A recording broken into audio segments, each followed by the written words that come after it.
lubel zel mai sela masain pathian tu thiang him chirna lo ne yang zopa bung som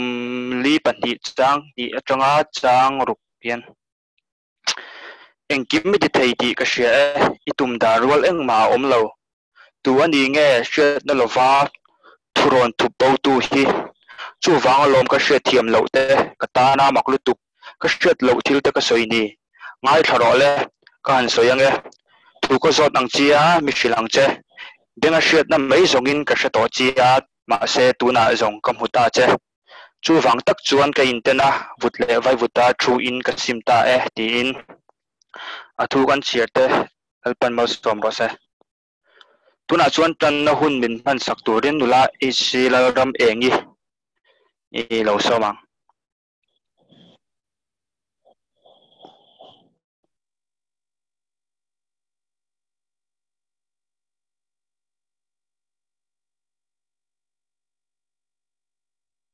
thêm thì không có thể thấy trả một thì không bắt thiang lệ cái bắt thiang đi mình đâu cha răng marka bung som bathum cha som thum panga chunga cha som thum pasari thlenge chu ti chuan in ring rengin om ro u in nei tu pa lo ho hun tur chu tlai lama nge zana nge ar khwana nge jinga nge ani don in chi si lova chu ti lo chuan alo ho putin muhilin aron mulo dang chu tin in hne na ka soi hi mi zong zong hne na soi ka ni in ring rengin om ro u atita a nelpan kam bible chang charte kan za ta man min som sakro se chang cha yang olelpa kampathia min mangai tu izangai ne te changin lalpa janina te fellowship hun chatak metelalpa zoom kaltlangin nangin miramba se sakle a kan lom em lalpa hne na lom tho kan shila che jan in kan fellowship hun chu jong in lalpa itharau thiang limi miran chen chilla nangi miral ompui tla tangche chungnam le pon lam min ti boy the tu laga lalpa nangi min vengla chambau nei tur jong jong te lalpa ku thiang lima kan ron hlana chatak me lalpa chambau te an ron hlen thin tur in tangin ompui ang che kan fellowship te lalpa abui min chan sak to ang a top thlin in kai shwai tur chi in chung jong jong chu kan lalpa isra krista mingin turan dil che amen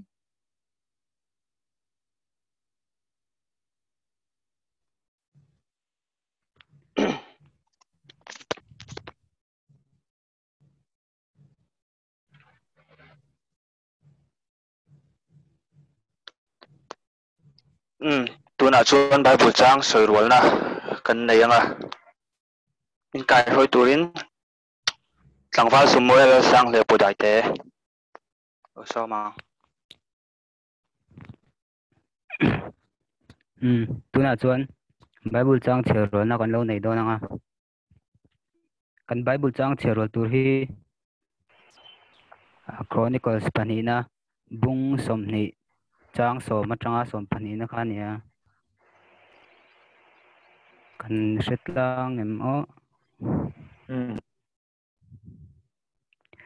pathian tu I lo chero langu ti chuan ngai te amona tha te le moab haule ser tlang mi ti chuan ai amona tha tele moab haule tangami Israel ho ai gupta ram ata an lo chua la ya bai iphal lova Israel ho ai ramata an lo chua la ya be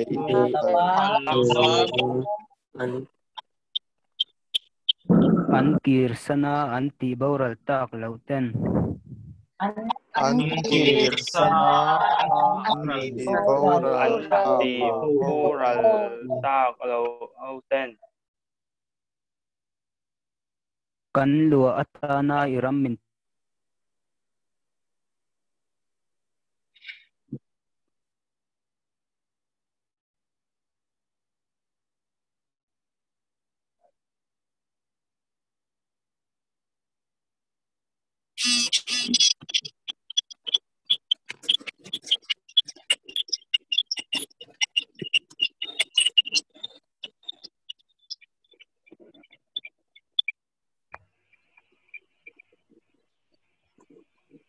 Samuel là có nên đâu in unmute thấy xe.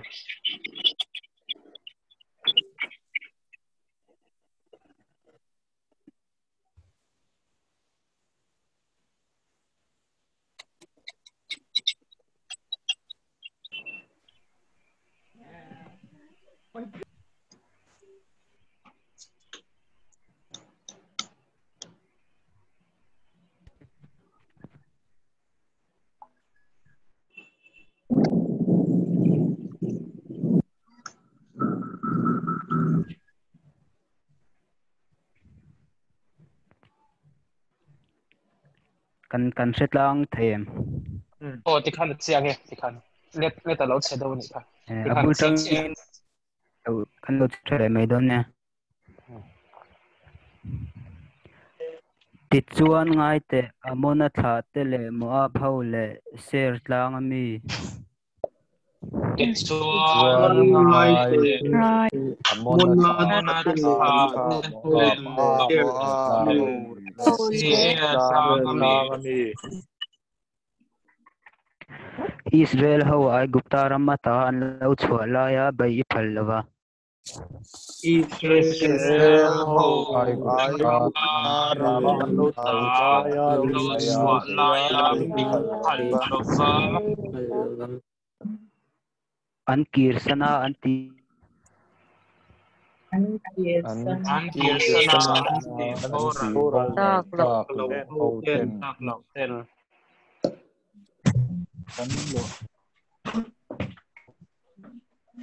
kan lu atana in pek ata no chua. kan lua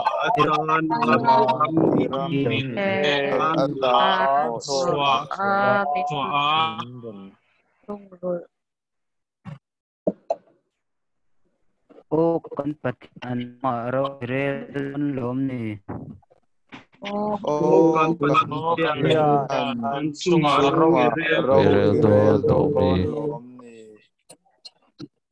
Mi chu zau zai mi ron bai tura lo thok te chu lo han bai thei zia zang kan ni si lawa. mi chu zai mi ron tura lo chu lova Ati ngai na reng reng kan sebok hek lo. ati ngai na kan sebok lo Ilam kan lo he mei zo kan ni e atia. lam kan lo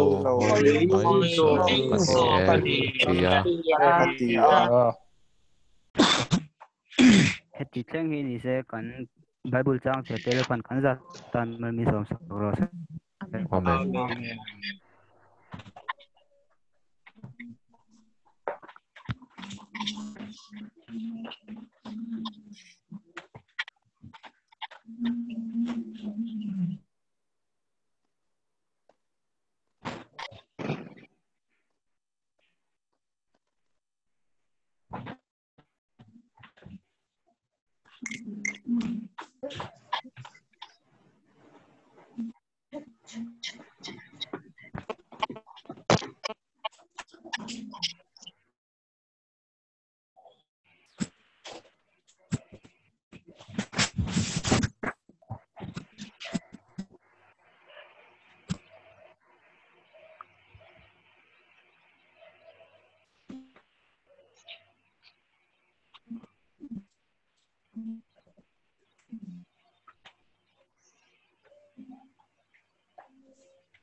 Hello. Kan Hruaitu hi internet signal hi achia ani oma hi aron load le thei to lo re renga ti khan both day me hi number zong song te zong share thiam na karon di lok du a anih hi ka WhatsApp hi chang thei box si lo ba chu chu anih hi lock lam call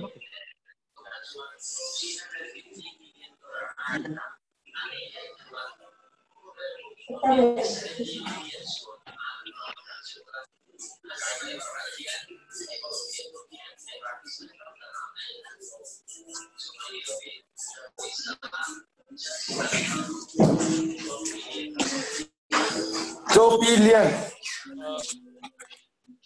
Kanin try to come call siya anih hi harsat na internet connection lang pang ani ni avângin karon lut thei lawa acha na kani so ram lang pang ate so ram pang ko ate chano ni oba so bang chuanin ta program pa ngai khan alo kal chung alo kal ma chu khanin kan hanin take up chon zom ta me anga do da chuanin apa ngai kan tiang thau khanin kan Bible chang soirol na kan nei zo to achana hun min kan sak to boka Nnl.HC Lalramengi le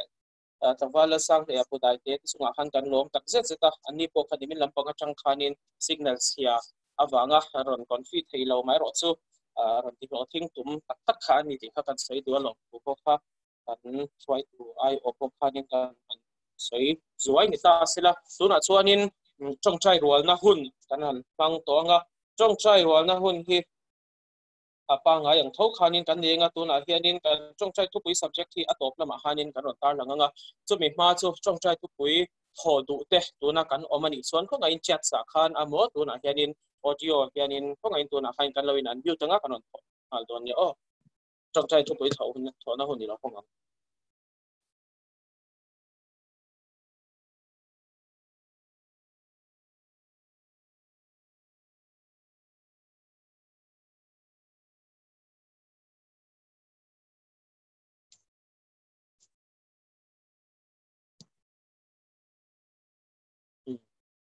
pakhat private in a lo lu ta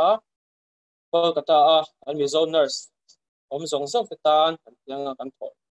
chongchai sakna kan dilanga henga te hianin tunla ya ruak shia ta vek hemi pandemic chunga hemi coronavirus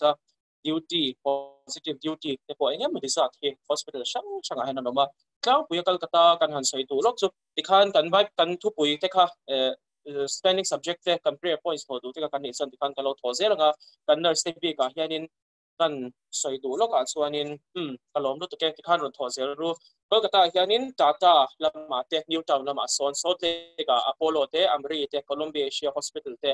chuanin Ruby Hospital awma Mukundapur lama soin Arctics Arin Tagore Hospital Medica Hospital AMRI Mukundapur kan ti te Alipur lama CMRI BM Birla ti te le district angzo te pon ni sela ta heading area sang sang heading kan nurse te tuna heading thok anomeka again doctors angzo te pon an omang chu ho zong song tan son kan dilanga kan frontline commandos te ania tuna nga soin news lama te ale articles lama te kan share nga an mani kan soitan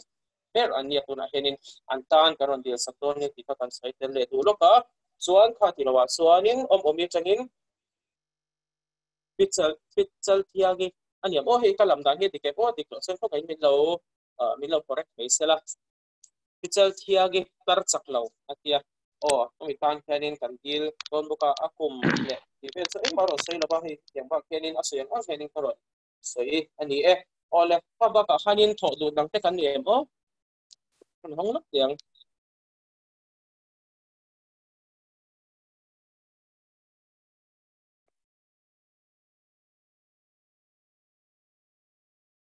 ole kan to lo an liang ole kan hun bang tu tur la Maruati Maruati Hnamte tanin kan dilanga ani hi kan sei tang khanin zaina hun miron pan pui tur ania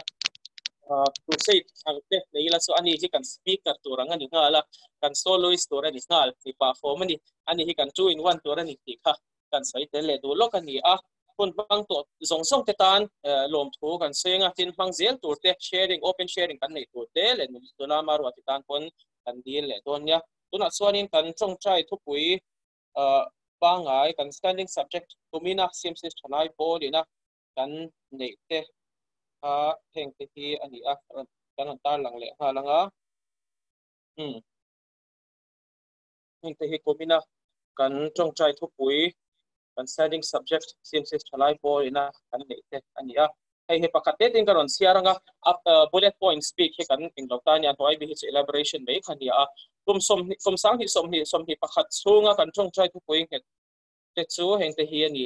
CMCS ina missionary a chom zong te tan kan dilang hata hianin Kolkata Mizo Christian Service hianin missionary avai hianin som thum le pakhat a choma chumi a chonin hmeichhe Paul te hianin pahnih an chomin ṭHALAI PAWL in pahnih kan chom boka ṭHALAI te na hemi zinga kan mi chom te pahnih hi P Pushpanjali Dhruv Charkanami kan choma tin Reverend Joel Lava Odesha media heng te pahnih kan choma ni tin zanin a hianin ka hriat solo chuanin Reverend Joel Lava khanin kan missionary chom te pakhat khanin ani hianin miron tel pui nge kokin ka hria ani po ha kan lo welcome me ti kha kan soitel le doa tin Kolkata Mizo dam lo om zong te tan kan dil le anga tin kum sang hi som hi atanga kum sang hi som hi pakhat chunga Kolkata Mizo Christian Service CMCS ṭHALAI PAWL rong pol na peng sang te tan kan dil anga heta hianin sub committee sang te le nge editorial board te le kan annual project te sang hemi rong pol na peng sang te tan kan sub committee te tan khanin kan dil le don ania tin kha ba ka khanin standing subject Elai changa ron lu chukal kata kan Mizo na som zong tele pichal thiangi tar chaklo tan kan dilanga damna thar chakna thar shisel na tharon nei theinan le zaina kan hun hang to te tan lom thu karon swenga tin kha ba ka hun lam hang zel tur te ba Maruati tan pon kan dil le tonia ole tuna chuanin kan phone kha kan lo in unmute le thanga chuan chong trai na hun kha kan manganga chuan atop na kha khongain kan missionary khan PÂWL lava khan Reverend Joel Lava khan kan missionary khan khongain atop na kha min lo siam sak sela khanin kan request non le khal to ani ole tuna chon ti tak sitin chong trai na hun kan ron nei don ya kan phone ta kan in an mute chewa kan chong trai zo chon kan in mute le mai don ya lo chong trai go hallelujah amen lal pazan all parts of the Hruaitu Tanina Lalpakeni Kolkata Mizo Christian Service ṭHALAI PAWL te ma Pawl turin Lalpanang ma turin kun chima sang Lalpanang ma Lalpa tun line fi kale na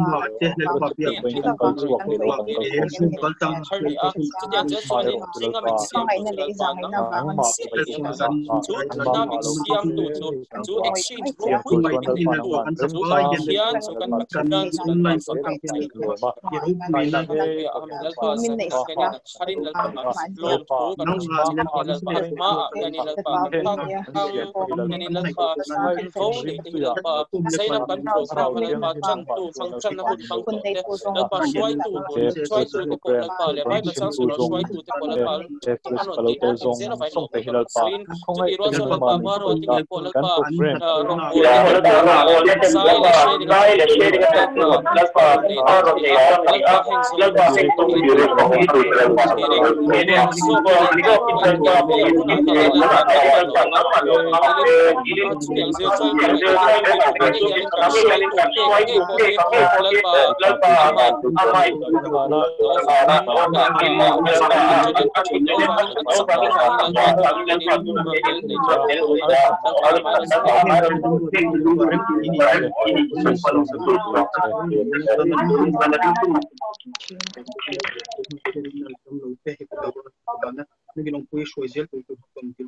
Lalpa Lalpa Kolkata Mizo tena Lalpa Christian Service tena Lalpa kan missionary kan chom te chang te Lalpa heng song zaina kan rong bol na peng shang ta na thain te na karot pol tirin chutiang zel soni Lalpa kan missionary som khon le pakhat te kanon shenga chutiang zel soni Lalpa Kolkata kan Mizo nurse tu din tuna ngi te ko kan nurse tan toin ke karot pol tirin Lalpa i duang so din heng kan nurse te Lalpa lo kan se hong ai tu i duang so ki Lalpa heng kan nurse te ba kan Lalpa sa kan om na kun chen Harin min tontira min chantira hei janina CMCS ṭHALAI PAWL te program an hun ruat te mang thei tura nangman hlo tlim na le khun thol thatak vai siam sakawang yan lom thu kan thila che janina hian lalpa he program a hian nang lo ru pui merla anti tura pia nga nangma thil ti theina ronin puang chuak la hengi thalai rual ti hian lalpa nang maro puina an hung fi azel theina tur tan le hengan program buat sei ti hian lalpa nang ma an rin na che konga mason na le an ma ni ti chak tu ta na mal som na ni theina turin heng program ta hian zanina hian in hena kut karon do nang ma lama lalpa kan tong trai ani zanina hian lalpa nang ma ma kan lo kunin dam lo tong trai pui ngai te trong trai in trong trai pui ton tu lalpa nang man min du angin ma kan bon chop chu ka Kolkata mun tina dam doina om mek te covid 19 awanga dam lo na wang lalpa dam doina rumme ke jani anin he na kan ron thena ithil ti theinin om pui hlom lai thil ti theinin lalpa nang man thuam hlom la dam na le ri sel na tha ipek kan duwa limle lo taka dam do in chua sana chung ti ne na mel in huwa khosa ho le thei tura nang ma ti dam na le hruai na I chan tir hlom kan dun tang kan don dil sake zanina hian chutiang bokin helai program hun ron mang tu tur zong ne na nangman itharawin om pui hlom lan hui le le ka te nangman riak thi la an thil ti tura pia nga nang maro puina nang mai lo moi zual zel thina tura ta ti tu an ni theu thina turin tharawa imal so na an mani ma mong ze li pe turin an tan ko ron dil sake pichal thiang e polal pa he tar chak lo ani mi singlam ngai to na chon lalpa kum te lo patim ke mani lama nual suat na le be don na te kan lo nei thin chung chu nang ma thu kan hu angin mi ringdam kum te chukum som sari fisel thatna wagin kum som ria te poni theye amai ro chulal pa nun na thu nei tu chu nang eni a zanina hian pichal thiang I tar chak lo he na I thil ti theina chu tharin thlen tirla nang ma thil ti theina thuwa min chak na thar ipe kan du tan kan don dil sake chutiang bokin he janina hian lalpa CMCS ina missionary chom mi som thum le pakhat te anom na mun thewa nang mani tharawin om pui hlom la heng khi leng ha om khovel in alalpa ati ngai na thiar lo kara hian nang ma tan chin tha puang dara ring lo tu ti ta na lalpa anin nga la tla an ni zel theina turin nang man tharaw le ti sa amali som kan du an tan kan don dil sake chutiang bokin CMCS phe chiaten abik an chom te ke ngei po thalai ten alalpa min sponsor ka tho pui pi puspanjali tan pokaran dil sake khongai takin lalpa ithara win min om puila heng thi leng kara hian nang ma chan chin tha chu phuar ani lo wangin nang ma nang mamo tu chele lalpa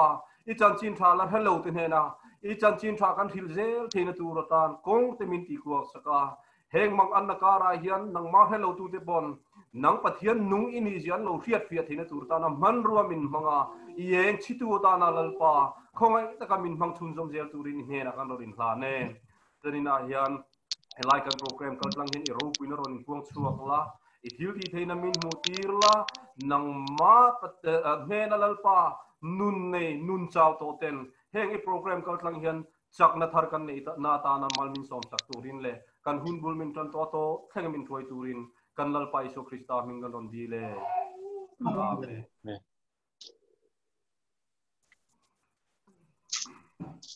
Elisa saka ko kan soi tak zeta ni meron tel pui te kan pui soi pa tak zeta ni te kan soi do atin zaina kan program te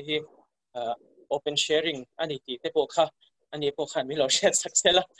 lo in thashung reng lo sela ti kan soi tel do atin he ani ama chungcha ringot po hi sia to tham soi to tham hi atam a tin tuna kan member tam tak te po hi anin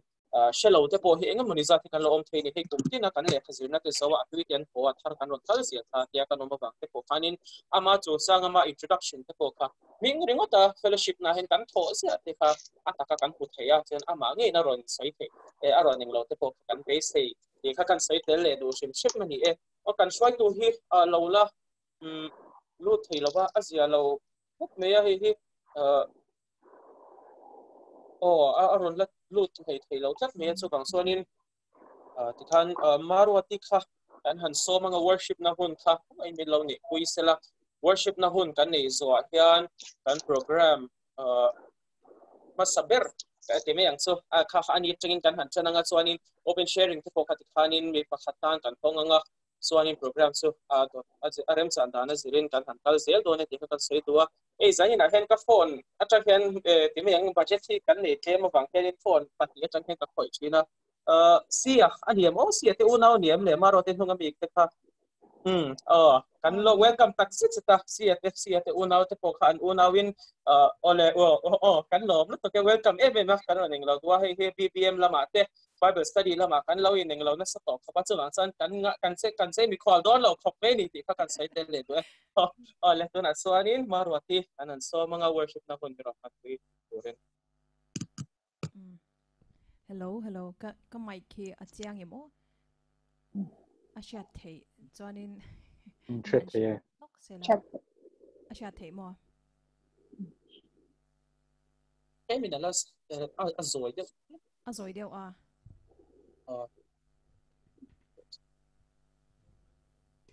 hello aring deu to em chat thei kan chat lang thei tu ra ngai lang la nakina sharing te pokha kan nei don in ka share tuna hianin la pakhat karon support anga chu ni tin hian ti hla khania kan la shatam lutuk lo mai theya upa silal zar moya lungle ani phwa hi ni chan pi bet silarin sangi khana sato video te pokha siam to tin album thara mi turatan sakthar le turati ni boka chu karon ngeni karon sadona kan la shat lutuk lo pon zaya te emo athua te khanin kan rilru kha kan lo pedeu mayanga athu kan thiam lawa kan lo sakpui thei lawani poin kan rilru kha khalam zong khan lo siam ta me la tho ome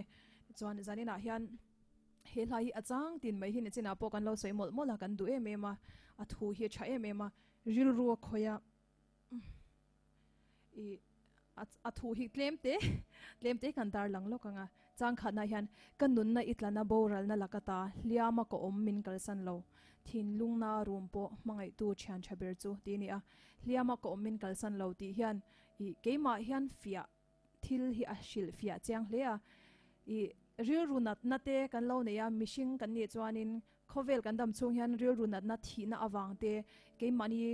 mimal nuna wangten har satna tam tak kan tok thina ni chung zonga chuan ril runat lai ber po pathiani na min kalsan lo zia le min mangai zia te thinlung hliama ka omlai po min ompui zia te hi achiang le zwalin ka sha he la hian ashil fia le zwalin ka sha ka du em awangin he hi zanina hian karon sadona ni pathian ro puina karon sadona ni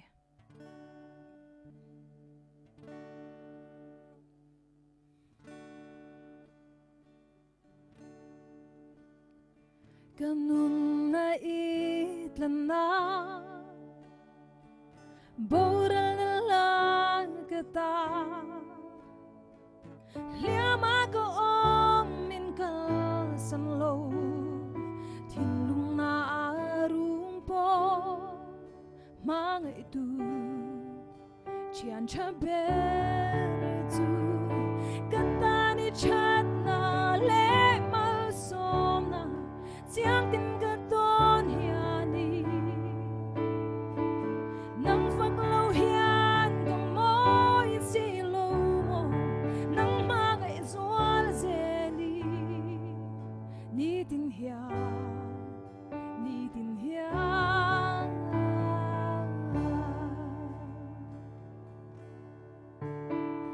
ka thin lung du zong te min pe ge chu si lo ato theng zok min siam remi chu ka tan hiani a chasi a chabe si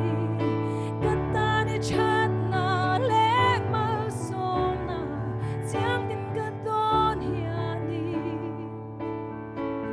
nang phak lo hian ka moi si lo mo nang magai zual zeli ni tin hia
nuôi thiên lên kim hi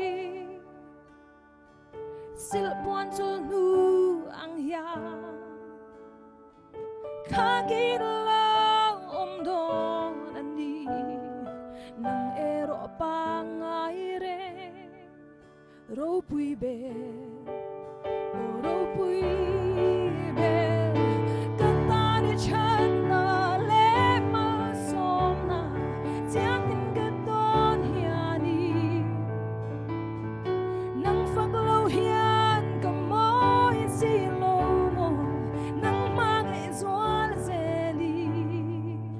ni tin hian kata ni chan na le ma som na jiang tin ka don hiani nang phak lo hian ka mo in si lo mo nang ma ngai zual zeli ni tin hian ni tin hian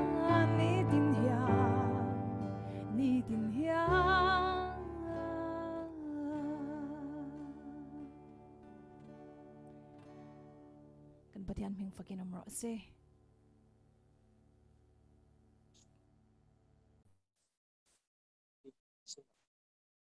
An lom tak zet te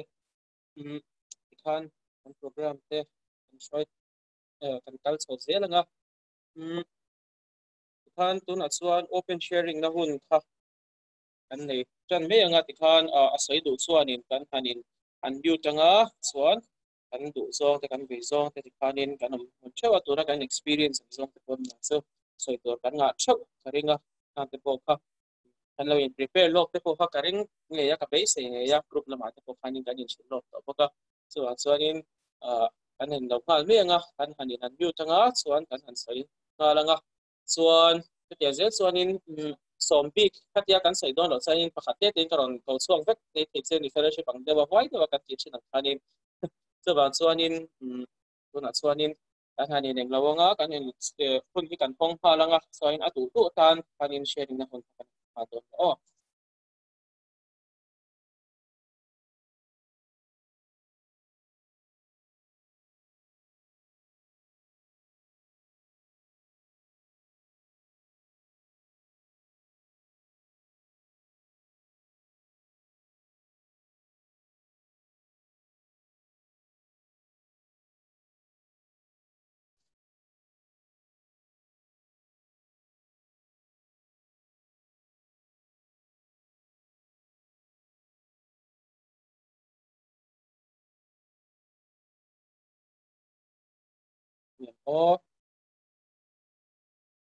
kan nei la chuan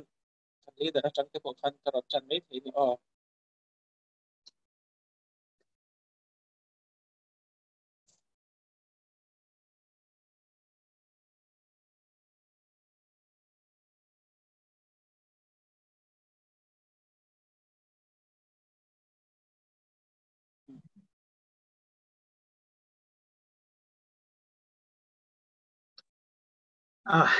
nia kan la omri lo ne kan leader kan sop nga le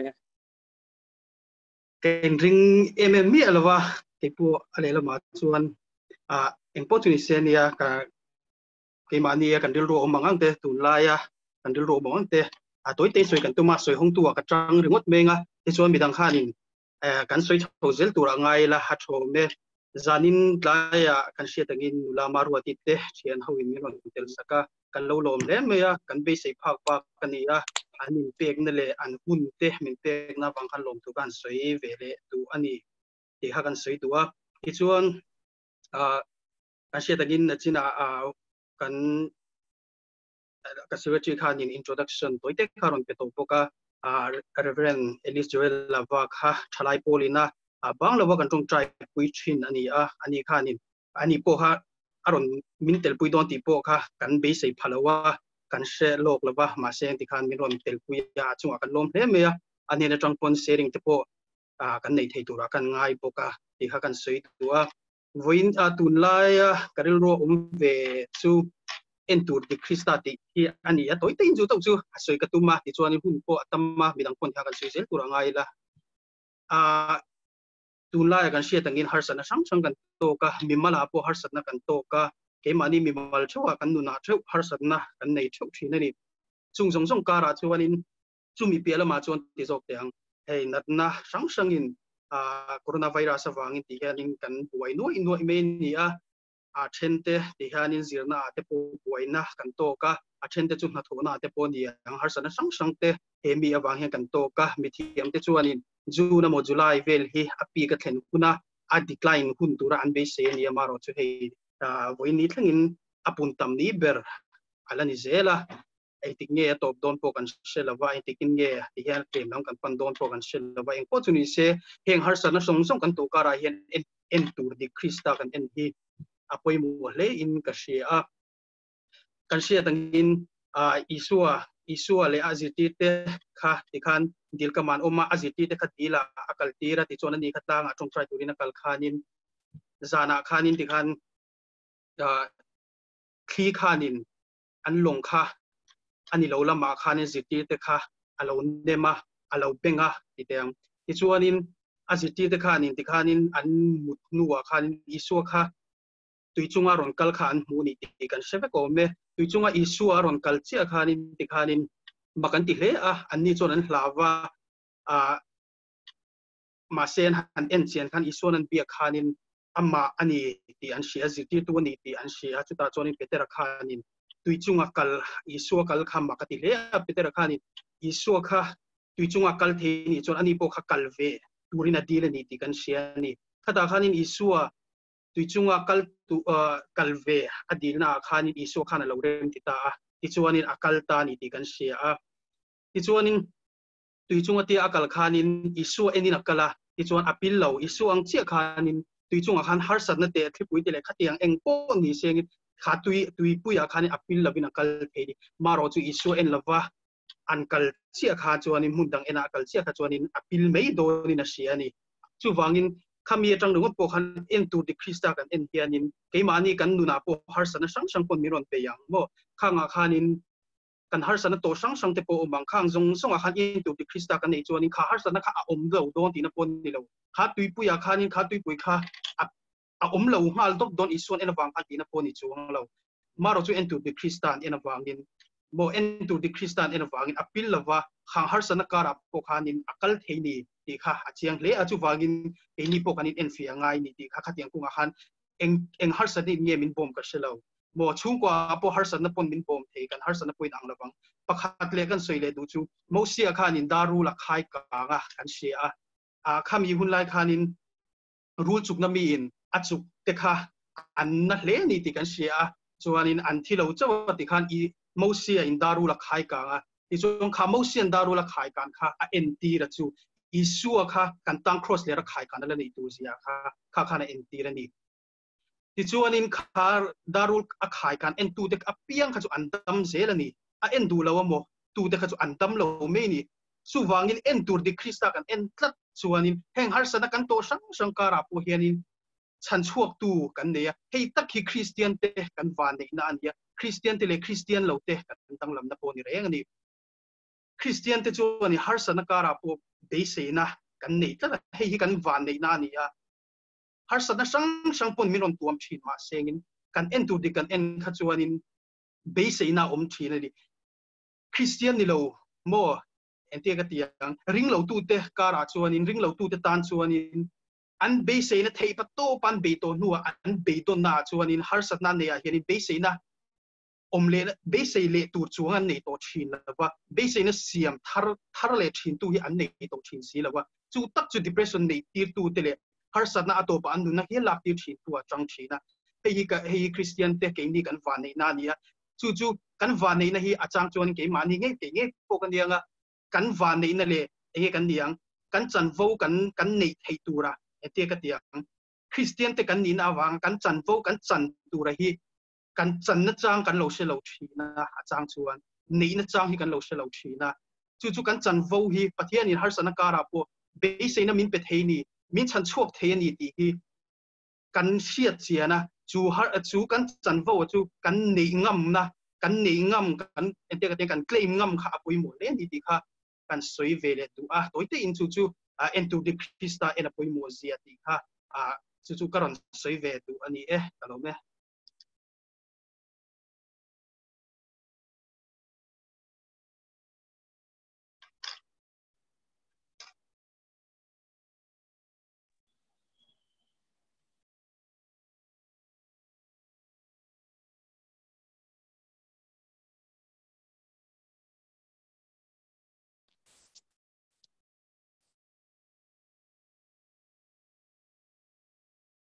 Soi zeuh ya. Oh, kalau soi về mấy hun akal chak box ya mo lawin no khat zung zung ila I ale pektur te pokan I ini lawin ran ti zung zung zo kila mo chuan hey sharing ani angin zani na hanin enge riru in po cha ve deuh tho si ma se hey min an lo soi chuanin enge mani kha chu lawin da thatur ang deuh riru pu khanin kalo om ve shimshima mase zani na hey hun ko ral lawin han ti zung zung ila ti kha aron lang le zo ka chuanin nula Maruati kha azai thiam ka ti topa I tunlai pe chu azai hi kangai thana sa zong zong hanin ti kha anung ema enge PÂWL late ngai thak ai chuanin kan pathian ina ati nun hla kan lo ngai thak te hianin tharau lam achom ani ti kha chanina tharin han kan tar lang le duwa pathianin ahmanga enge keima pu ka tharau nun nasa takin min chom ani ti kha kan tar lang tu ni se chuanin enge keima testimony ang ve deuh hlek ron sei ka duwa zanina hianin piang thar te changa piang thar chu ka ni vea ma se timeyang hey kan ko shan lama te po okay ma hi Manipur mi kanita lam ka chim ko shana kan loita chuanin kan ko shan vela te po hianin enge ahlim pol kan chan ho hi ahlim pol hi kan ni ve china kan no pante ta chang khanin ma se yan ramdanga te kanoma Delhi ate Kolkata te kan han om khanin veng lama enge tharau pol na angkha kan lo chang lo han kila ko shan te chu omma sela enge nyang theile khazir te alonia thil chi sang sang kha karon tok chhovea chuan chu ta chuanin ka tharau nun hi enge zoi zoi hianin alo ro ve she cheta shan pa in swal lang thei zu le sa te va ti lo mai la chong chai te Bible char te kha zoi zoi khan ka lo in cha da ya angai ang routine ang kha chuanin char thin mai la enge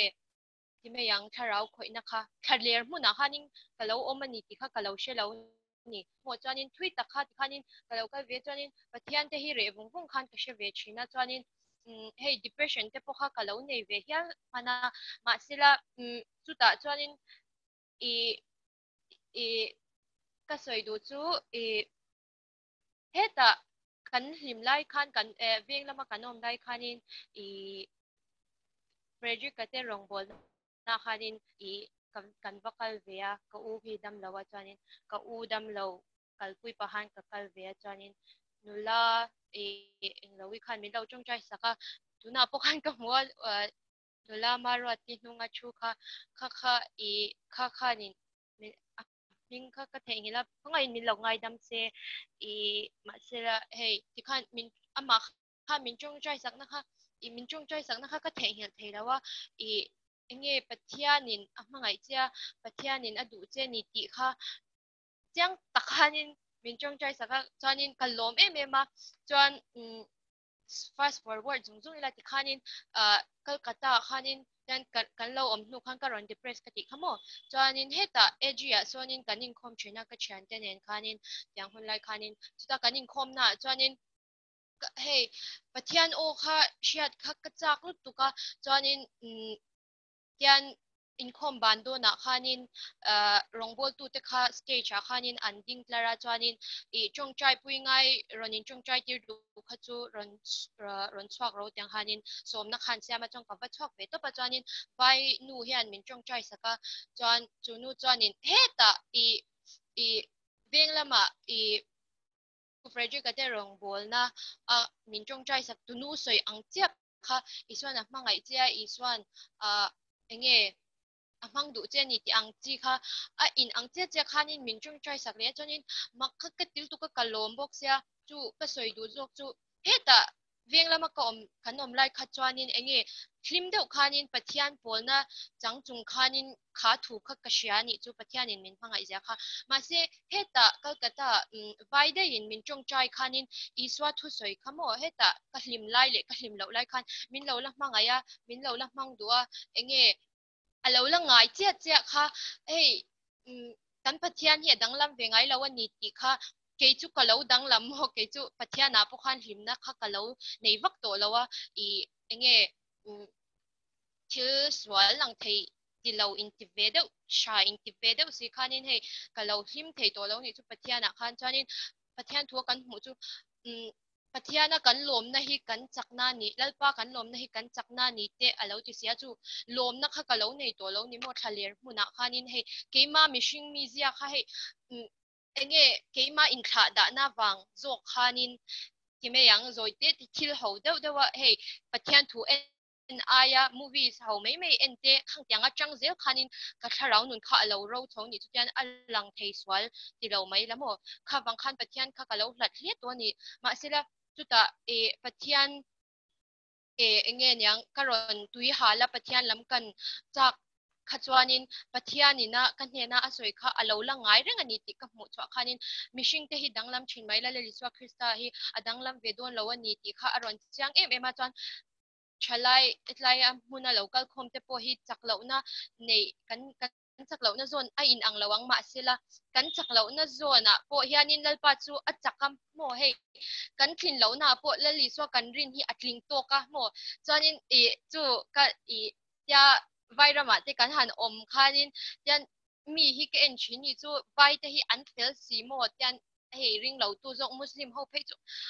an chong chai huna che chan chong chai tiang zong khanin kariru kha hei enge a om china ni chu chuanin ve hei vacation hmanga kan hote hianin kanin hial china kan chungai enge ka chung te hianin vanram lali so krista ring lo chu chandamna lali so krista omani ti ring lo te chu eng angin thil tha ti ma se vanram an kai don lo lom an ti po khanin hei enge nyang ma se ke ni christian in ti te po hi engwa kan ni si lo kan nu na hen en ton trak om si lawa hei swalang thei te la hi kan tina sa si mei zel zuk te mo hei chalo ang chi sang sang ha kan khoi nem sia hei an ni zok ring lo tu fel tak tak an om ve sia ti khakat ti china chuanin kanin hial na sa thei to pa chuan chumi po chu hei ka chan talu tu kha ti me yang ring lo tu te ka chan talu tu ti me yang kha ka pa hianin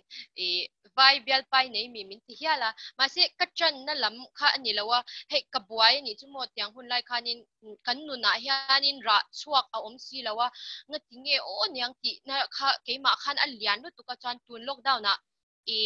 hianin pathian khongai na zara chu chu pathianin min shat min shil fia ka ti me ya lali so krista minga hianin thil ti theina omani ti kha chiang hei chiang dot me hian keima khan hei aron lang warwara hei tunang la ya chuanin thu chave si mo min hnem thei tur hi atamani chu tuna te post kan char hian tam taka chuanin enge don't care mo ni lo pon don't give a damn ti te hi atam to pani chu chuanin enge nangma hotu lam te chu enge enga tan ma ngai du bik su ti ang he kanin fui na hi atamani chumo ma se khanga khanin dam na kha om tak tak lawani ti kha ke ma khana ron chang ta chanin lali so krista ming nge ya hianin thil ti theina chu omani mo danglam na omani ti kha ke ma khanin aron changa chanin ring tu ka india ka he ming chuan lali so krista ring tu ka india ma se bible thu ina azia te hi o hey noah hun lai chanin tuya le ta ti te pokhat hey ring mo bible ina soi kha chu ring tur kha khan ni shim shima kan te changa kan in je dana khan ma se hatian hey han ring dot turang khanin a oi om lo ti chang kha ke ma khan aron a om ve chin i chu mo bible a thu in zia khi chu tuipui mo se in tuipui a ti kang chat te kha ke ni chuanin kan te chang khanin kan rin hey ring tu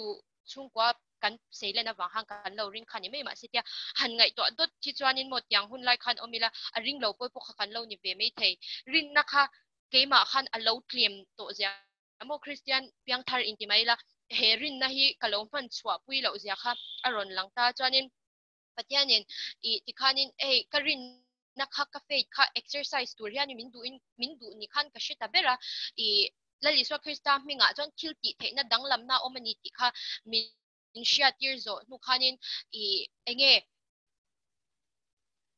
ahman na tur kha aron om chat chat zela tian I kachian te college ka kal pui ring lo mi te anga te hei kan status te an lo share ve china chunga chonin lali swa krista ming ti tel kher zel kha titel kher zel kha aron ngai ta ni chu I an ma ni tan chon share lo nom lo mai theimo hey buddhist yang te pe chu anin zirtir na hi hey mishing humanity chat na tur hir kha alo ni be thauta ma se I nun na kong le thu tak le nun na vanram kan tharau chatwana boral tur mo vanram akal theina tur chu kong chu la liso krista chau ani ti kha keima khanin shiat tir na kha om to box ya chu wang chonin hey man tel zel khanga chonin ka chante dam lo anron soi ka dam lo wa ron tia ka chan te pakhati vayanya chu ta chonin hey hindu ni ti kha ka chiang top ta ma se kalau chung trai sakang che ti khangai ta chonin hey in ti fel mel deuh khanin hey lali swa krista mingin amen ka ti her kharon ngai ta ni chu ti swa krista minga han thil ti theina omani ti karin zo cha khanin kharin na kha action na ti na tur kha miron pe ngala chonin hey ka chak lo lu tu ka karil ru kha chonin ui ha ngatinge yang te chu I atile lu tuk min tiang ti vel ta kha karil ru khan ron oma sela I rin na khanin iswa krista mingin amen kha ka vatia chonin amen kharon ti vele me ya chonin tikhanin ka chong trai pui china at kalai ki saneya alsar pui chon tikhanin pathianin damna apek nge kha ka ring thata chonin chu ka soi do jok chu rin na chu thilti khan aron chun zo mani mo chu wang chonin ke ni po hi lali swa krista ring tu kan ring tu kan ni ti chonin enge kan tho chwa pui vat hi ahun to chonin YouTube te po hi anila videos te hey sermon pakhat kan en chonin sermon dang hi aron chhuak le zela chonin hun nung lam clear hi tun lai tu notifications a hana aron lang na tinge po ka shebi law chonin hey thushil tu pathian thushil tu kan ti angte hianin hun nung lam clear hi aron soi to wang hianin ke ni hianin enge inlarna te lo mu ve lo ni ma ila kan lo ngai ven ve the ni mo chu wang chonin zan ina hianin enge lo ngai poi mo ila lo ngai event tla tila pathian na hianin lo om tla tila tikha kanin somna ni se chuanin chu lali swa krista lo hi chu enge kan nun ruak no khatu tur a om lo ni ti min shat ti dan chu heta hianin karon alang them o hey screen a han tiang hian ke enge love sign hi kan thinlung lo ni ta se chuta chuanin hey adot tlem ka ti hi hey PÂWL thil mo kan dreams kan desire te enge kan ke mani na kan plan lo nei velo ang te khalo ni ta se heng ho hi tian ron hey ti thein success zat ma ila hey alai tak hi shem akhit zat ang khanin ke ma chuanin hey pathian khanin min shil pya ve ta chuanin hetlai alai hi enge alai te hi pathian spot enge pathian tharau omna tur mun bik khami mun ruak bik khalo ni ta ni chu shem chu kan thinlung chawa hianin hey thil chi dang PÂWL thil te chuanin hey enge chung khachin maila hetlai alai ber hi pathian spot mo hey pathian tharau omna ani awang khanin thil dang khan a chung khat be thelo ni chu wang chuanin hey nun kho harna depression kan nei kan ti te po hi enge enge Christian ke ma ni anga bi chuanin pathian lo hi chuanin a chung khat thei don lo ni chu mo a chan chu hei pathian min siam dan khania nun na tho min pek kha mo a tharau hei a tharau kha kan chang ve ni chu them te kha chatwan mi kan ni na kha chu wang chuanin thil dang khan a no khat thei don lawa hemi pathian tharau chau hianin aron no khat thei don ani ti kha hei min shat tham tir dan aron nya chuanin chu lali swa krista a lo chuanin PÂWL thil ti theina mo enge alo om hey alo fam kimani la liswa krista khanin thilti thena fam kimalo omani mo boral tur nunna chandam na te alo omani ti kha I chu Christian kanito a ring tu kanito a ma se chu ei atharin miron shat tir le ni mo I kha tyang khanin tun huna hianin I hun hununga hian pathianin tharau mitin chunga ka leyang ati awang khanin ke ni po mitina khan kan tela mo chu wang chunin atharau hi pathian tharau thyang hi mi tuna hianin nasa takin I pathian hian asemani chu wang chunin I tun lockdown na pe chuanin enge pathian thu kan ngai to adu chuanin hun kan nga lu tu kan ni mo I sermon Bible kan chareng pe lo pon sermon pathian thu kan ngai thatheya sermon kan ngai thak pe lo pon pathian pakna hla kan ngai thatheya ti khanin hei kan hun zong hi pathian tan kan hlan the ni mo achen chu na thok te kan omei thema se hei atlang puin atam jok chu students te poni se na kan thok lawa chu wang chonin he hun hi I enge yang extra time ang deuh hlekin mo lo tu to te po kan lo omei the pathian lo hlat deuh hlek to te po kan omei the ma se he hun tha hi pathianin kan tan nge itan nge ke itan nge katan nge ya min buat sai sak ani mo khovel mi te chuanin enge hlau ma sela ke ni tan chuanin kan rin na kan so nge na hun thatak alo ni ti hi kan sha thar le ka du'a hlau lo in he hun tha hi ke ma ni tan nge tu na han kan chandam na thok chok tur hianin chan na sale zwalin la ilamo taimak chwale zwalin enge kan chian lo na lai te la liso kristan hena chong chain dil to pilal pa ithui ke milai ka shityang lo min shat kiro yang khanin hei be bia ilamo conversation pa ngai ang hian nei pui top to pila chon enge aron thleng nge don ani chuwang chon be dong lo ilamo tuma hi beidong lawang u achan chu tuna hetlai huna rongkal te phe hi chu pathian tharawina a ompui wanga ronkal khom kan ni to zo ka ni chumo chuwang chuanin tuna kan ron in khom ho theina chan hi lali so krista tharawina min shwaina alo ni to jok kha ka soyang khang ka depressed dai berpon biak in kal thei tur khan ege tharau khan min lo shwai dei to mo ka shiat lo lai po khanin shwai ka lo ni to chuwang chanin pathian hi a thalut to ka mo kan chunga hianin nai bol dawin mo hwai sen na zong som khomin nai zelang u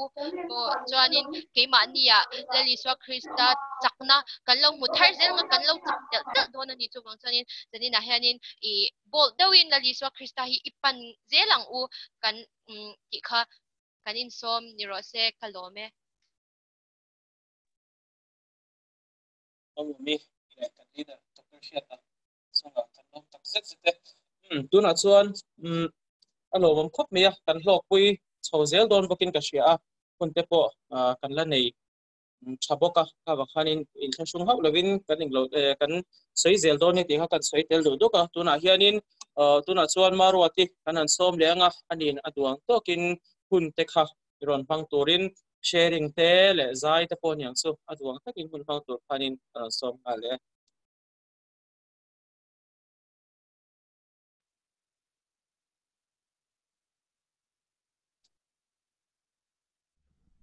Hello. Oh, voice is clear emo. Atiang emo. Joshua. Achamo. Nia sharing hi zai zo la mati la chain ka shia kan ngai tha zo chia boka chawangin ka zai ma support me nga kha umomi kha ron soi tha khop maya chanin ka nunga mi tong trai sak tu ti kha ma feli ne alang chang them oh ma feli ania nia chanin sia ni boka introduction kha pek na chang me kha ka lo shelo ne chin po khanin mute lo kan nge ne ka shet thiam che lo a really china kha mute lo nge ma feli le sia ma feli hi Bethel Ministry kan shuche wanga Frederick ate tema question to per khania soi thiam dan ber ni chuan si hi breakthrough lama te zoom kan attention chuan kan she boka nia ni hi youth lama no worship leader ani boka tiang chan chan ina hianin thiamang angin kan ron in pui to na kan ron a hu hoin kan ron be ve try mai ni chu chuanin ka la dot le tan hianin abo to ang ti hla karon sadona Maria kelalding liani hla kha ani a helai ka du maya kalungai na te kamang an na te zong te po hi lali swa Krista hian abo don chiang lutuk ti ka sia a iswa kan nei awanga limreng tur kan ni lo amai ro chu kan lungai na phena hian thamwa na lali swa Krista kan nei chinani chu helai hian aron ti chiang le zwalin ka sia a ka du chanani ka ron than chan kha ani bokani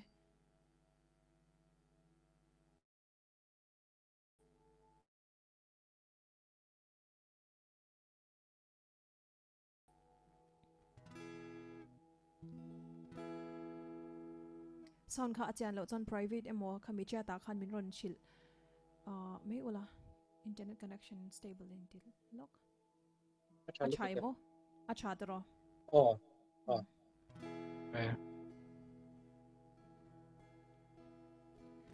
lungai na le mangan na ten ni tin min chim reng chi na tele ret hey na ten min hual reng china chân pui tu le min nem tu tur le ya kamulo chân pui tu lalpa ka ngai em che ka ngai em che lalpa ka ngai zual che le ya hian lim na ka musilo lungai le mang an re thei na zong po isui kianga abo to ang leya hian zong re thei te ta lim ni ya om si lo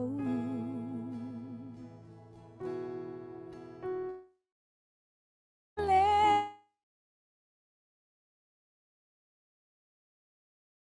ran tlana ma se le ya hian ring tu te re thei ma ila iswa ne na chuan kan lim to ang ka ngai em che lalpa ka ngai zuan che le ya hian lim na ka musilo lungai le mang an re thei na zong bo isui kianga bo to ang ola lisu ilo kalhun kan ngak lel eme riang vai faten kan ngak renge iram bon sai chu irameng moi kan khen hun chuan helei kan ngai lo Setuanin limin kan leng to a kan ngai em che lalpa kan ngai chuang che le ya hian lim na ka musilo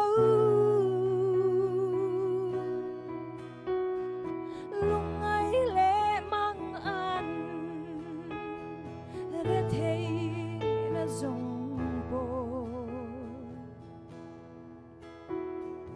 isu ikyang aboto ngayem zelalpang ngay zuan chen leia hian limna kamusilo lungai le mang an rethei na zong po isu ikyang aboto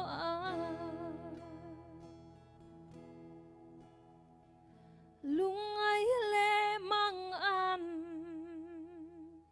rethei na zong po isu ikyang aboto Hallelujah, amen. Amen. Sharing ka kan nei chun zom mayanga rei kan til tuk long chumo zanina hianin zanin bi ka tan in bo chai ani ka thiam lo hle maya amaro chu ka thin lunga pathian thu re theilo a oma tun lai tak a kil ro om te hi ron engeni ron tar lan til kha kadu bok ania bible kan lo kan bulate omani chuanin kan chat fiale zwal nan emo ke mania chiang zo ka hello ke mania achiang zo ka ka soidan lo deuh po nge fia na thar te po kan don na turani khachwanin athu de po khalo chiar vein lo keu ve ila a chain ka sia a ka soi thu soi ka thiam vak lo amaro chu ka ron soi deuh no yanga ka ril ru omangang kha ka ron rem khom nok nok mai don ani pathian thu thiang hlim ka ron chiaranga lukabung som paruk chang som te hi ka ron chiar photanga lukabung som paruk chang som tlem te chunga rinom chu tam tak chunga po arinom chin tlem te chunga rinom lo ero chu tam tak chunga po arin om chin lo ti hi tunlaya engeni thil tam tak ka ngai to hian rongbol na chung changa hian keima ngei po hi kalo chiang lo chin ka tia rongbol tu ka ni dan hi ka chiang lo ni hian ka she thina chu tak chu tlem te chunga rin om ti hi tlem te chunga keima a ka nei tok le lalpan ti tura min ti angte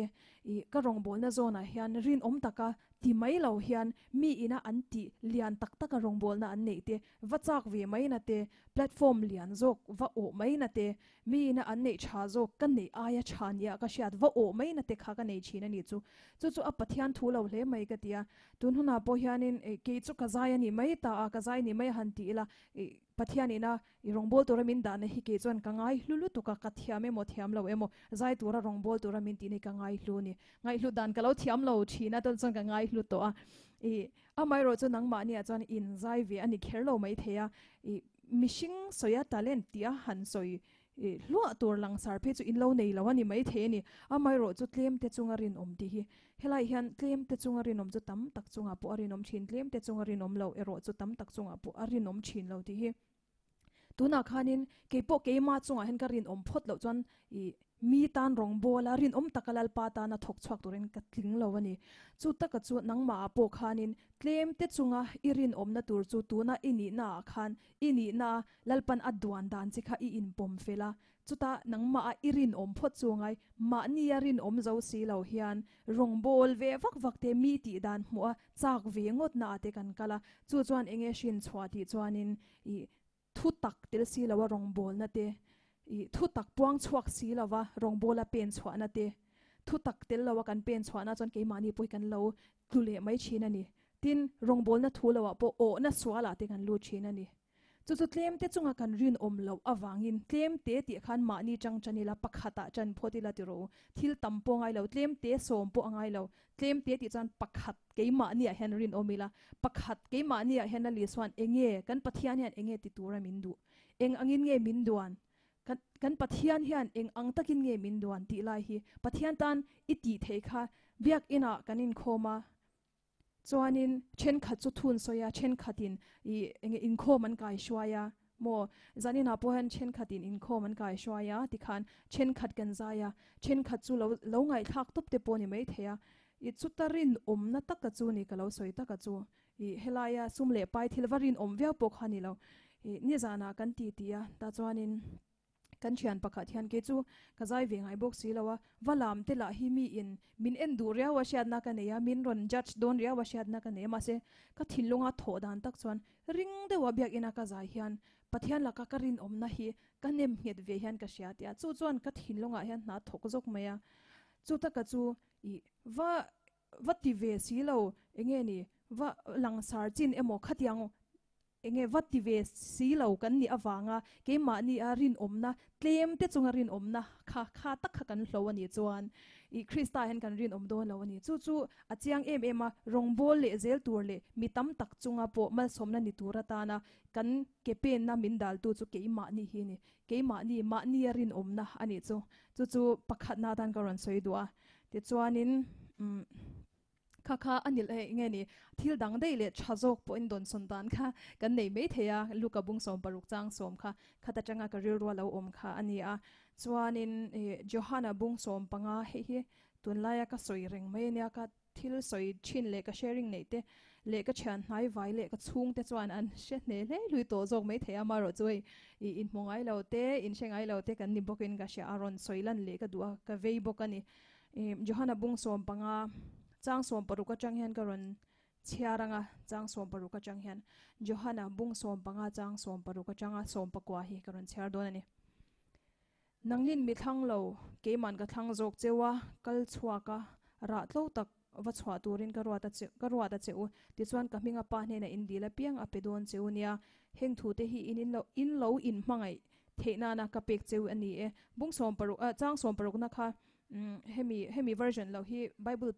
khan in Bible man ne khan inang lo de lek mai the ni nangnin mi thang lo ke man ka thang jok chewa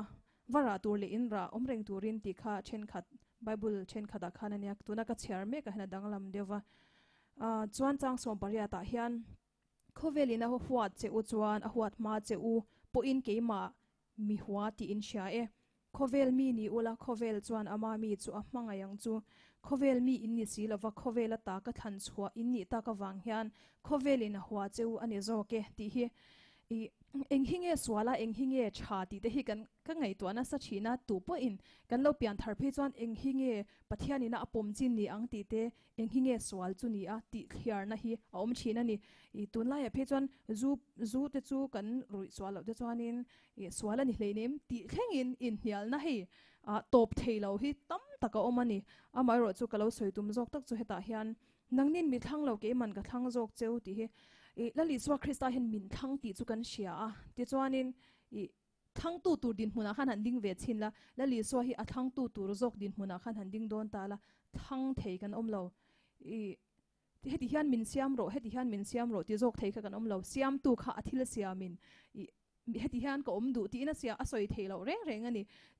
do kan moi tak design moi tak kha oma ta chuanin enge ni khati khami do kan siam thiam hnen a khan iwakala hetiang design che hen ka du atia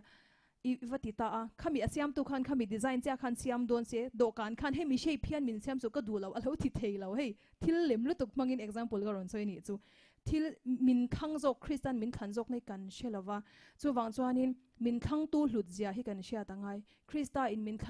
khana wang jokin tuna I rong bol na le pathian irin na te I chunga thil mak lo thlengte dam na lo thlengte rin na ine zong te pokha amman at han che wangin ine zo kani chu taka chu ke ma po hian hei ti ve rongbol ve chan nei ve Krista wanga tuar ve angin kalawin ngai thin ma se ka ti ve ni lovin min khan zo ka wangin kalau tuar thei ve zo ka ni chu min khana wangin rongbol thein kalo om chau jok chu ke kha chuanin Krista wangin ka tuar ve a Krista wangin enge ka chan ve a Krista a ka om ve a ka ti ve ang khan kalo ngai ka ti tel ve angin ani chu kalo in ngai chu ani lova Krista in min khan zo ka wangin vara tur li in ra om reng turin ti min thang chiang lu tu kani chu wang chuan Krista in min thang ti hi ke ma ni kan chian lo chuan sual hi enge ni kan chelawa chu helai han kalo chiar le che anga khovel mi ni ula khovel chuan ama mi chu amanga yang chu ati I hey in chen omnu imanga ina le inu imanga ina chu dang lu tukanga chan chu inu ne inin chunga mi ni mo khovel chuan ama mi ama chung ko mi chu amanga ilu tuk tuna he po hianin hei kan thanem mo thanem lo eng bo yang he kan tan ka shelawa amai ro chu khovel thil nen kanin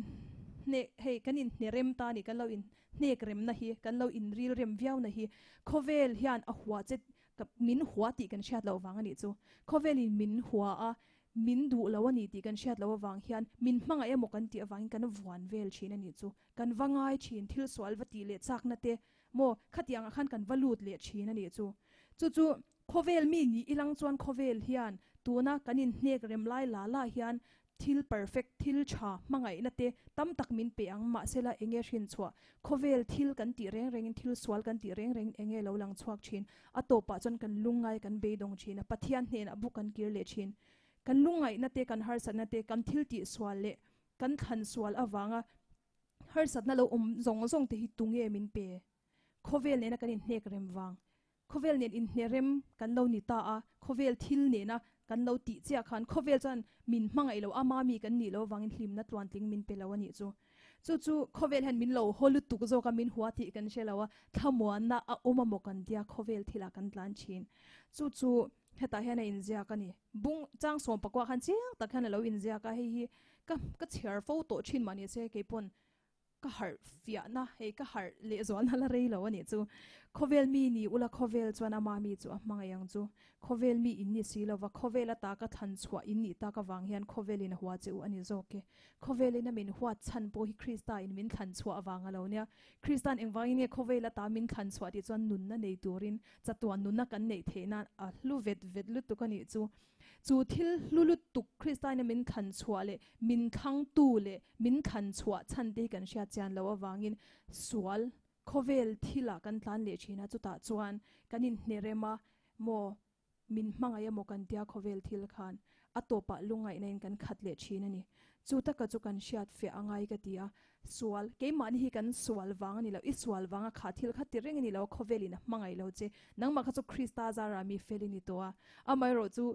krista ke ma ni min phen sak to tu le min tor sak tu hi kan she thiam lova mo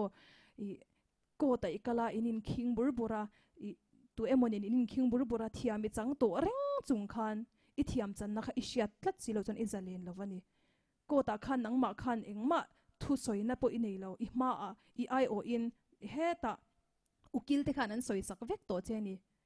chu ta ka chu kha ukil khan a soi fil sak to nu che thiam I chang vek to ni ti ishiat tlat lo chuan kha I boy na ngai khani boy renga nga zaleni ni ti in shadon lo ni chu ta ka chu kan hei khovela ta min thang chuak to tu krista hi kan shat nge angai ni krista kan nge angai ni ti kha I ka ro ro lo lian le a chuanin pakhat charon soile ka duwa I harei deu to ke shelo I pakhat cha karon soenga chengkol chungchang karon soidona mani deu khanin I enge chengkol revelation thar ka donge ka tia I champaya ka han hong chawa chuanin lockdown te khani ta box min dang tarup me ti tur kha kan shelo lu tuka ka chung te hena chengkol khor ka nge na te chuan chengkol kan khor ta ni phaya hei phai zawa chengkol kan khora ta chuan ka voi khat khor na ne ka thiam lo box sia ka kia ka ra lung deu le enge leidu hemi lo in hlom deu te kha chengkol amo kha ka ti ngal zela ka thiam lo ani chuanin ka ke ka zukra kha ani amo ka ti kha he alo ni lo le thina enge lei hlom til sak deu te kha ka zuk man chuak le thina ni amai ro chu ta chuanin anu kan thiam deu nu khan ka ke ka dappo khanin ti khan ani amo ka ti ka kutin ka zuklata ka kuta ka khoi vele khan enge chengkol chu ti kha ka shet fiata ni chengkol lo kha ka she fiata ti na ni chu mase ka mi ta ka zu en kher ngai lo ka ke ani amo ka ti kha ka kutin ka khoya ani lo zia ka sha ka mitin zuk mu kher ngai to lo ni chu ta ka chu chengkol man na tur kha ka ke ni lo wanga nya ka ke han ka dapa ani mo kha ka ti tlata amman na tur dik ta ka kut khan zo hai bor me la ani le ni lo kha chu ka thliar pop thei don ta ni chu ta ka chu ka lo soi du zok ta ka chu thu hi tharawina aron shil fia na te lo chuan ke mania hian I adik tak kan she thei lo ani chu wang chuan en hei bible te po kan chhiar ta it enge cheng kol khor tur han ke po ka dai lu pho tangai mo athu kha ka cher pho tangai he ka ke ka dap pho tangai ni chu ke in ka zuk dai lu ta ka zu dai lu pho ta chon athu hi ka cher pho ta mo Bible thui kan cher pho tangai chu thu chu tharawin a ron tho puyang ka kutin ka zu khoya ke pon anile ni lo ka shefia ta angkhan ani zong kha ka thur ngau me ni chu ta ka chu athu kan shiat emo kan chhar ngot ni lovin tharawa afia na kan nei tel lo chuan ke mani a hian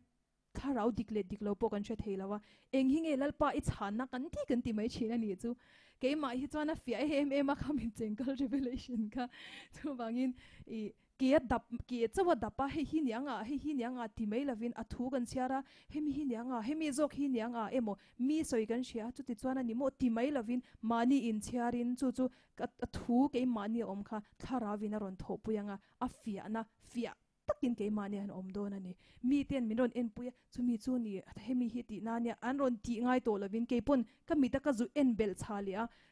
anile ni lo ka zon kher ngai to lo ka kutin a shengal ang khan ani na tur dik tak tharawin a ron tho pui theina turin athu a hian kan dai lu tanga ti chuan tharau thiang hlimin lo tho pui don ani chu kan zawai tan a chulin ka shia a tun laia chuanin athu chu kan shezula ma se tharau tho pui thei si lovin ke ma nia hian enge ni kan sakle tla chin khami pahni kha daya mo athu kha zuk daya chuan kuta zula tharau thiang limina aron shilfiana ho diklo ron shilfiana takha kan nei anga in ka shia an chu zanina hian karon soideu no lani chu Christian min khan chu aziate karon soyatin tuna khan thu takle tharau thiang hlim chongchang karon soile boka amma sabera khanin tlem te chungarin om mani chungarin om photila ti kha khami pathum kha karon share ve deu do ani chu kan hlasakte kan thu soi kan sharing nei te po kan zawai tan a hlok thak ka be seya pathian mal somna in zawai chunga lo thleng ro se ti kha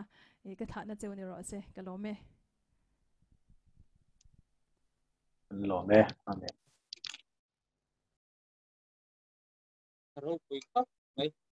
ngay trong box xe tụ anh chung đều khá đi tất cả rồi so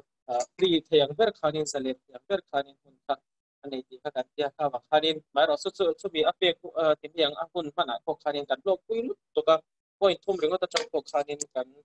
zoom all some see tất cả rồi nên tất cả cần lộc quý trang con tất cả lúc nào so nên không ai cần kan missionary khá Reverend Elisha la fa kan han so mga ani na an englo meron ne sela meron share pui ve sela to nang boro ka ngot fi so anin an mani lamba tang kani ni an din kun te po he share te po he cha kum riawin ka shia ani hi kong hin share na hun kan han som na biang to na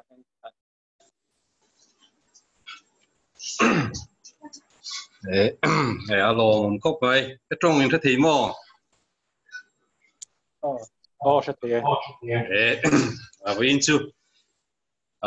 ka Instagram lama kill post ka galo huwa khami tang khan ati hianin information form lovin karon join ve tok me chu hinia injinga telona ngelin hulone te poria hei anon jin chho le thei ta si lowa hian hun thatakte min ron siam sakle zela lomom katia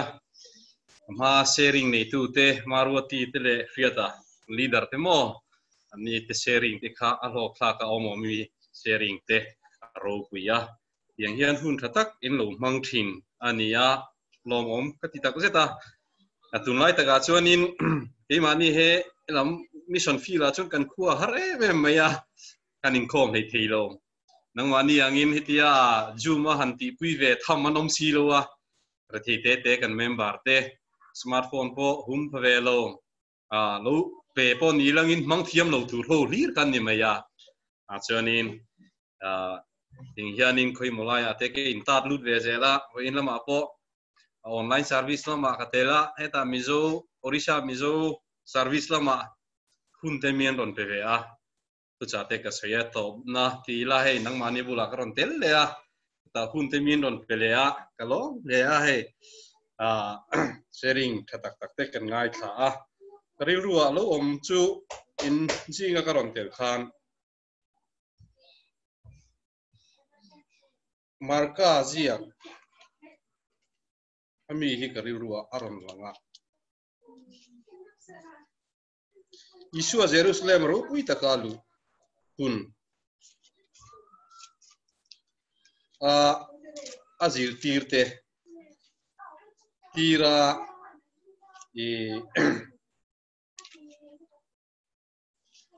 sebeng tung no tu mala chuan ngai lo na avala tir chung chang a kha ri ruwa lo lian em ya an chiar heng he la marka bung som pakhat chang mi atang yan chiar mai la chang thum zowin an hne na in ma zon khuwa son vakal ta ula chumi khuwa in lu vele sebeng tung no thun tu mala chuan lo na chu in va maya hel ula ron kai ro mi tu poina nga nge khatia inti anti cheu chuan lalpan adu ani ti hi second sharing in ngana tan ta se sebeng tung no tu mala chuan lo ano te ani ti chu kan ria thu kan chira tang khan chu la li suan ama ro puina le choi moina khovela alo len la ya avoi ava amuna tur achan na tur ta han ruwa alo ni thak mai ani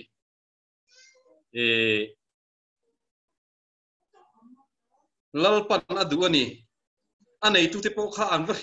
avadil khan chuang lo azir tirte atira han la turin tuin emon lo zo cheu chuan lalpan adu ni tiang chu atia asoyang ngei chuan enge tinge khatiang khanin ti anti ni lalpan adu ani ti hi zong hian ngei toila kadua soima hetin karil ruwa alo om thar hiloma report lem azong pe kha tha in ka hia in mitong try puina le in mi sponsor na in mi tho puina zara hey mars kha tang khan ti hian lockdown kan nia kanom na phei chu mars thatir vela phei khan chuanian strict khop maya ake nge po voi ni min mana khoi molai ka wa chuan lama chutiang khop chuan an stika chuaning an ronin kha dul vele deuh leka tunlai takhi kan omna hian shikai riveithar an pung chowa chuting kara chuan pathian in min ompuya in tong trai na te kantana bang lowa in tong trai na te thilpek manga in rong bol na te lalpan a theing hin lowa ra tha achua mei le jun tha chunga hian orisa bika ringthar pariat kan neya chung chu ringthar pali te chu lockdown enge moron in khadul lai te khan kawakala lom lu na te pok ka vaneya so na ba kho zong ero chu ti hian ke ni kan om na taki tu na hian shutdown kan nia khoyama chu phal lo ti hian ina kan in khung to pa chuan chhattisgarh lama ni som pakwa khan jun ni som pakwa khan ringthar pali kan nei bel le a lockdown ni in ripui kara piang hian om mai langin kan malama sharing tu te anon share khan min khoi em maya krista chan chin tha hi chu a lockdown ve theilowa a phur ve theilowa amma ina hun ati huna chuan mi te thinlunga thua sei thina ni heng hi nangmani thalai rualte le CMCS te mi in mi tong trai puina ra ani ti ka khiaten kalom ma janina in hena sharing pa formin report karon petel ni tamei se lalpanena min du chan hi kan khiat apoi mo a mitam tak hianin inge ni pathian hian min chandama chatuan nun na kan nei hi adu berani chuta chon kan lung oi mai thin ani keima ngei po hi kan ni thin inge ni hetia missionary ka kalmate atlang walai go hatia ka omlai ti chuanin lali suarin mai emo chandam ni mai te kha du tok na rilu kan nei thin pathian ina min du na zone ero hi chu adang ani tir ko te thil tia chuan thut da mi zong zong thut tak khia le chandam oma lalpan min du ama ro chu min du na chan tak a hi ama ro puina puan chuan na tan min du ani ti hi kan riat thara poi mon ka du em ani sabeng tung no kha om huna kha han ngai tu tai la bet face khu atanga halawa khanin oma ta chon zir tir te avatira zirbinga han chui chuanin in hial na te po om ve thina tu te nge niang a zirtir pani ti hi peter le johana ti te tiang kha khalam kha chu da thatai la zirtir ti kha an vakala sabeng tung kha a om huna kha kan zir chian phot apoi moni an thungani ti chu lali su athu sei atangin achianga ango a khan an ling ti khan eng khoyama kal son theilo turin bolo turin anei tu te khan an thungani an thung phot a om na hmuna kha thun awangin chu mi hmuna chon a ding renga a om na hmuna kha a bol hlo azun le ek nen chu mi hmuna chuan omani a in son theilo awangin akal son theilo wa ta chuan a ek azun a che mai ni thun ania wangin chu phel turin lali swana tirani phel mai kha atok talo a om huna tang an lak chua kha a ne na an ruai thlen le kha poimoni lali chuan na a ro puina tan a chuan na tura tan chuan a om huna tanga a ngong an thun na kha phel mai ba ka an ruai chua a chandam tu nen an ruai thlen na kha poimoni chu tiang chuan ke ni ngei po hei tunlaya covid 19 na wangin kan in khar khi pa ti hianin mani in luma kan oma zoram lam chan chin te ka ngai tu a thom kan lo thia da te home crusade te nei in hun limom ta kan nei chu ting ka ra chun mi hring hi mi zia in ang lo vek te kan nia wangin enge mani ngaya nei ti hi all thin ani heng hun khir tak kan to ti lalpan ama ro puina min mu tir du wang ani ti hi kan rin phot angai ani hemi atang hian lalpan engting nge min ruai chua don eng thil ro pui nge min ti sak don ti hi ke mani lama hian be seina in rin in iphir zo ka puti kha amasa ka soidun ta sengin chuan thalai rual kan ni a ti thei kan nei lo chu ti khati ti hi kan chuan lam te po ani fo ve thin reng ani ta chuan in lalpan ke mani hi min mang du sia aro puina tan ke mani a hen tharau thiang hlim chuan min chuan a du sia enge kan ti turom ta sabeng tung chan chin kan soi atang khan kan om hun kan thla phot a poimo ani min ling tu sual thina min phuar tu chatuana boral tu ra chu lal isua ti sen mang chuan min chandam to min phel sakta min phel sakto a chu ta chuan kan ti ve tu ra chu nge ni sabeng tung ang khan min ruai to don lo a khilin min thil thin evangelist te rongbol tu te mangin kan ti tur te chandam na chanchin te min thil thin ke mani lama ti tur oma chu kan om hun kha kan tha apoi mo ta ni kanin sona poimo ni om hun kan sona kha poimo ni chumi a chuanin pathian ro puina kha kan mun thei don chawani sabeng tung kha tu man an la chuang lova tu man an chuan lo na lampang ka chu thuran ni ta sengin sabeng tung re hi wa inni thlengel la li suaina a chuan na ti lo chu tu man akal na tura puan an pha sak ti kan na thengai lo lali suwa achunga ron chuan meu chuan mi pui ten puan an puan ten pela puan leia an pha kal konga puan nei lo ten thing na chol ten sa ta an pha saka chuta chuan sabeng tung ngei po chu ro pui takin atte te apian an nu akal ngai lo na rama khan akal ta chutiang e chung ke ni po kan om hun kan tha ka kan om hun kan sona krista chan chin tha awang le lali su awanga kan ti ngai lo har sa po kan ti thei I kan om na mun po alo nuam viau to po ni thei kal san kan khe po ni thei chung chu krista wang kan kal san ngam phot chuan chumi kan kal san china chuan tharau thiang hing chuan ke mani min luwa khatin min chung khatin ro pui takin lalpan min choi mo in min hang do na ni ti kha zanina kanin cha duin kanin share thei ni se ani hei midang te po share tu te po an om tu ra ngai langin ka pathianin athu kan ti ri te amata na tu kan hun liam to te ni lovin tun kan kalze la tur kan malam huna man tlak le ro pui zo ka amata na impum pe ka aro pui na puan chuan ta na min han je theinan kan satan mal min som sa se amen hello me set sharing ro pui tak the report te po nya chu kan ngai tha ding tharom sa te po no bo ka te po rong bo the report chen en song kan ngai tha an om tak zin ka sia tuna chuanin hun hi te min chai do to a mai ro sin thasung lovila mi pakhat tan hianin sharing na hun ki kan han thong le lok anga kan la chuanin kho ngai tu na khanin kan mai kha hanin unmute la chuanin kan han share ha ei don ni o tu na hen kan no obem o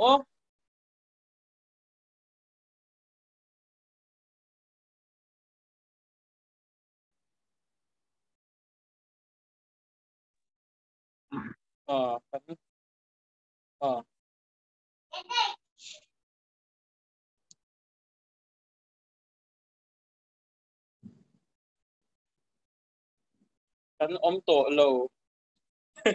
kan to lo ni me la ke me ti to me yang kan assistant leader khan ro in unmute ve dok dok sia aro ning lo don mo kan in ma se ka le la bata ti pon kan thek samje tu ra ngai ale kan to lo ani em ti khan chuanin kan unmute to lo chuanin hun chu kan to me don dia ti chu kan omem second so tan han ti lok de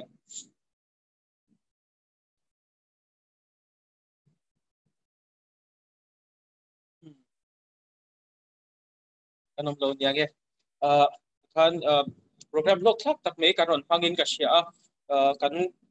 sharing nei tu te zong a hanin kan loma tin abik takpon kan zai thiam kan ti to me chu kan gospel singer mizoram lama changa biron ngai thut sak em tu Maruati musicians te achian te chunga ma fakit le sia te chunga pathuma chunga te po khan lo kan sei tak se ta adang share tur kanom lo ba ka su bang chuanin atop na atan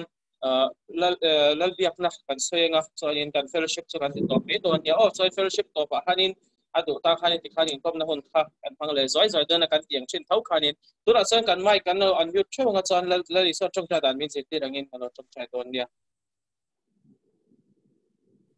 try Economy sama se ram lo teng ro se du zong fa nan tiang in le min ro se ni tin te copy so junga del se ma til te kan mai point until sin for ngai tamang che tura tem visual ka tuan chandam se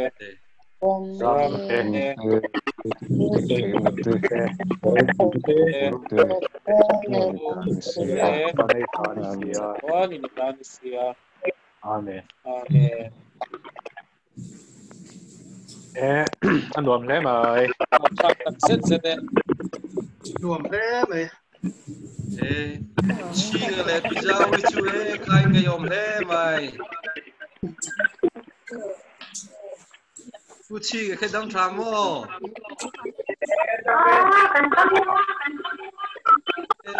Cả giờ đi. Maruati te kan lom le mày kan lom tak zet te.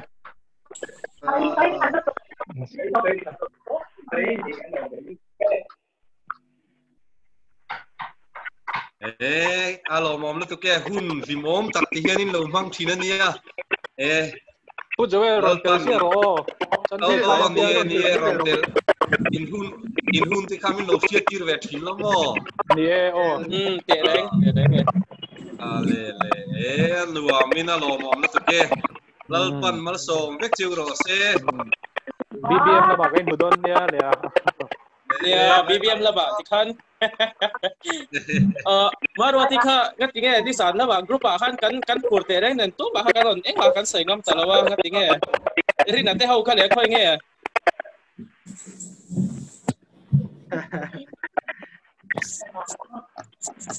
Kan leader khoi lau kurang ngam khapa.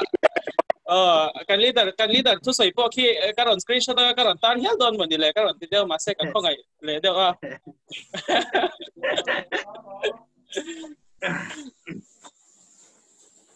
Alo mom tak zet. Lo mom không này.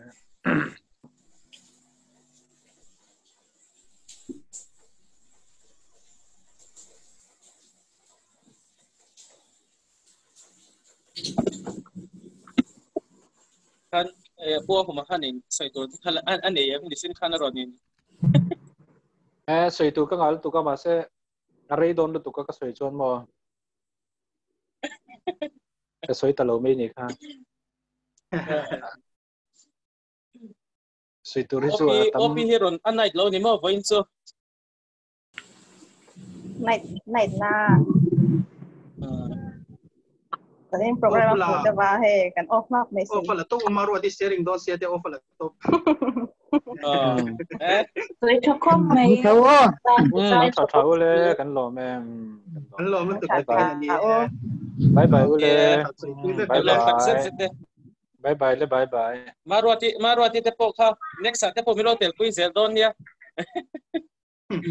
Ikan bibi ma kai mule vek don ya oh ka tu na mi om ho ka so kan eng lo to vek ka ka po vek zel ni. Sai tu vek ule. Ya, chơi tui vek ko. Cái điểm to cái. Lâu tiếp xe. Hay cái sopa cái dấu đẹp cool.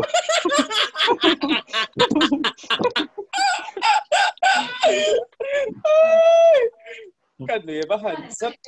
tak mitsin. Iron unmute về bốc xia karon. Cái chung là đâu là cái anh soi hun khắc câu đó xia cái soi web. Kan som le ka sharing soi ka so shim shim na har pe don em asin. Karon tin man thau du ta lo ni kha dai ko. In nan share về khát thảo long cái mà ni lir. Dik cha. Tu sunia